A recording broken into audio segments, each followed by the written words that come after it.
So before we get started learning how to use the async await library, let's first take a look at some code that we have that's right now written to be synchronous and see what it's doing so that we can learn how to make it asynchronous.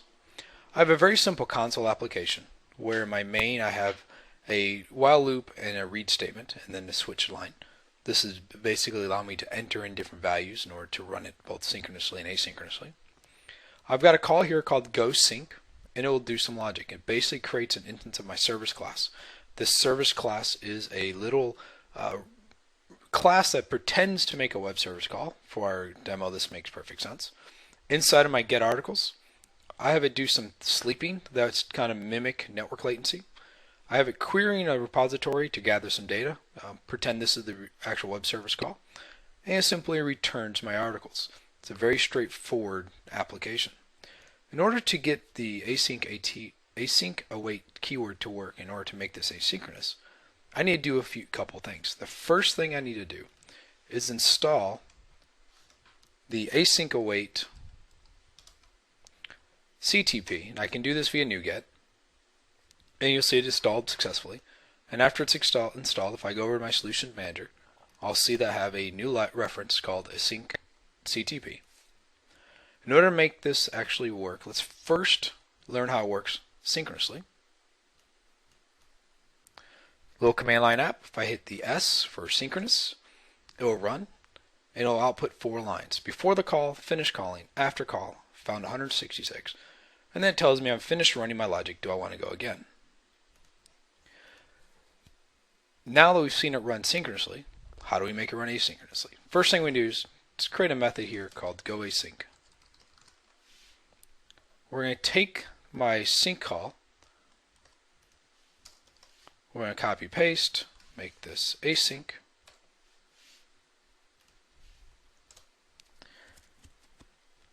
I'm now getting my second method and I want to convert this to be a synchronous call, or asynchronous call, excuse me.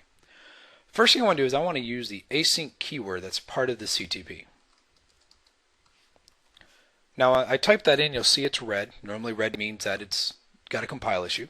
In case with the async await CTP, it's not a compile issue. It's just the IntelliSense is not smart enough to know what this keyword is, since this is a CTP. So I can mark that with async.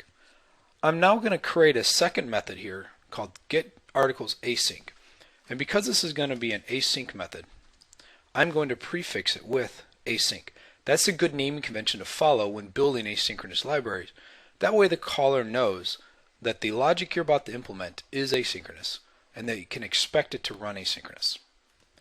So let's go back to my get articles. Let's copy, paste that to make this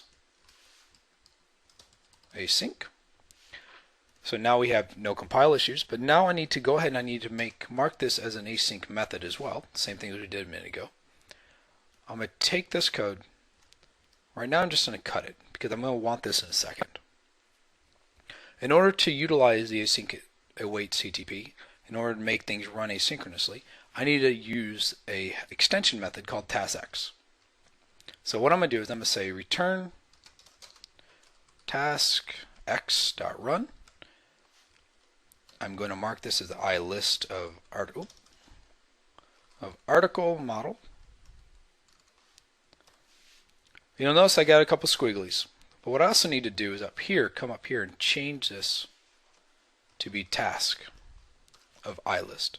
The reason for this is the async await library wants to return things as tasks because it actually is a wrapper around the task parallel libraries itself.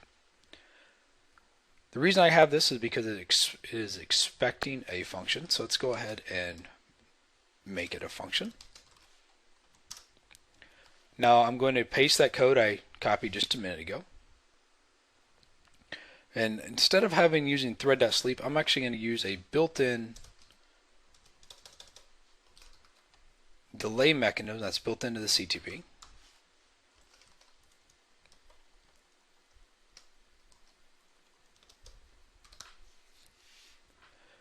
And there's my asynchronous code. I've done the same thing. Go ahead and remove that so I don't double wait. And return my found articles.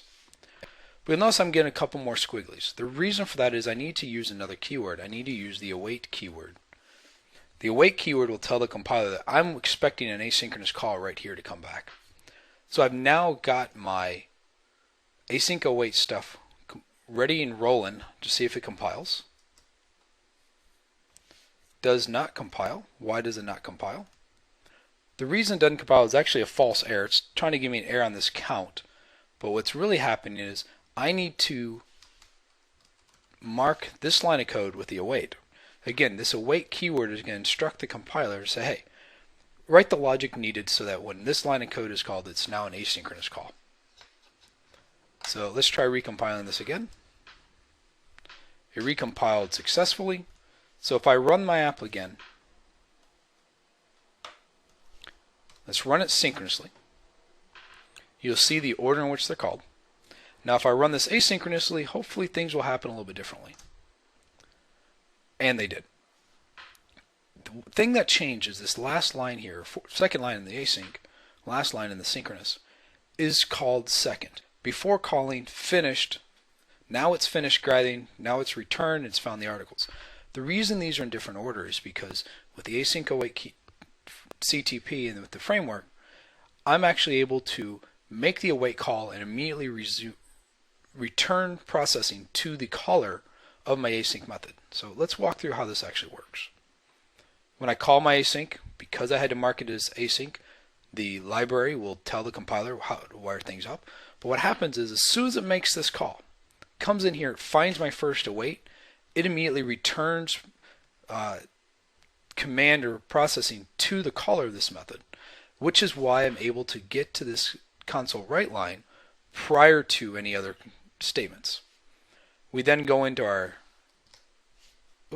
async method. Let's go ahead and go into that. And again, this is marked as async. It's wrapped as a type of task as the return type. So we had to change the actual return type from my ilist to my task of ilist. I'm using the task x.run library to actually include my asynchronous logic. And I'm just returning back my ilist, not my task of ilist, just my ilist. And the reason for that is the library is going to be smart enough to take that ilist and wrap it and inject it into a task itself. It's then going to return it. And that's it.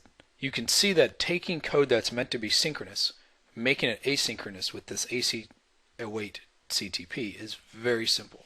In fact, you saw me take a code that was synchronous, copy paste, a few lines of code change, it's now asynchronous, and you could see it run differently at the command line.